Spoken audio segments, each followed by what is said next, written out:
उद्धव ठाकरे गटाचे दोन लोक एकत्रित फेसबुक लाईव्ह करतात आणि तिथे गोळीबार होतो। त्यावर ते गृहमंत्र्याची राजीनाम्याची मागणी करतात।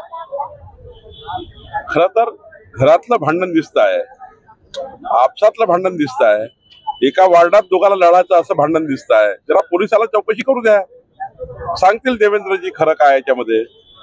पण घरातच एका ठिकाणी फेसबुक लाईव्ह करताय, कुणाला वाटेल पोलिसांना, कुणाला वाटतं असं होणार आहे म्हणून। आणि त्यांचा एकत्र परिवार होता असं दिसत आहे आतापर्यंत जे काही मला माहिती आहे। त्यामुळं अशा घटना ज्या असतात ना, या घटनाला सरकारी चौकशी केली पाहिजे आणि आपसातल्या वादातून झालेल्या घटना या खऱ्या अर्थाने सरकारने त्याला पुरस्कृत आहे, सरकारचं काही त्याच्यामध्ये हे आहे। अशा घटना काही सांगून होत नाही, फेसबुक लाईव्ह करतात झालेल्या आहेत आणि त्यामुळे मला वाटतं चौकशी झाली पाहिजे आणि चौकशी अंती स्पष्ट जनतेला कळलं पाहिजे।